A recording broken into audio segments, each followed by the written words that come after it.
Nakatagpo na ba kayo ng ganitong uri ng nilalang? Sa unang tingin ito ay kamukha ng isang nahulog na dahon.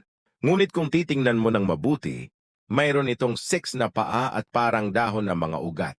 Sa totoo lang, ito ay isang leaf mantis. Pinangalanan para sa kanilang pagkakahawig sa mga dahon. Ang mga leaf mantises ay mga flat-bodied insect na may kasanayan sa sining ng camouflage.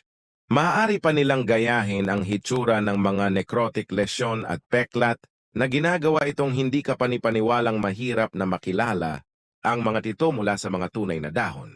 Hindi lamang sila mukhang dahon, ngunit sila rin ay kumakain sa mga ito. Upang maiwasan ang mga mandaragit, ang mga leaf mantis ay kadalasang nananatiling hindi gumagalaw sa mga halaman na walang putol na humahalo sa kanilang kapaligiran. Ang kanilang kakayahang linlangin ang mata ay talagang kapansin-pansin.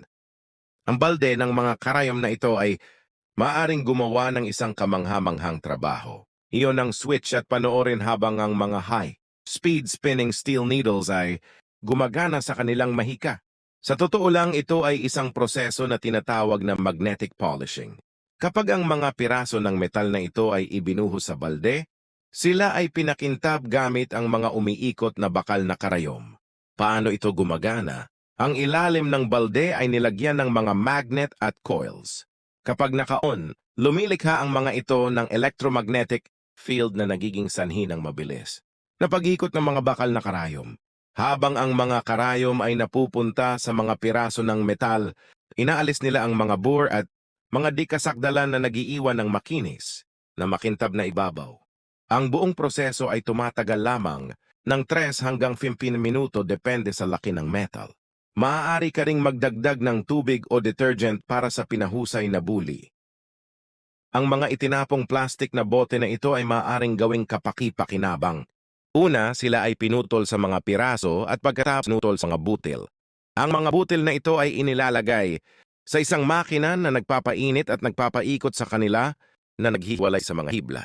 Ang mga hibla ay tinitipon, pinagsama sa sinulid at isinusugat sa mga spool. Upang matiyak ang kalinisan, ang mga natapos na coils ay babad sa antiseptiko para sa pagdidisimpekta at sterilisasyon. Kapag natuyo na, maaari silang ihabi sa iba't ibang bagay tulad ng mga sombrero.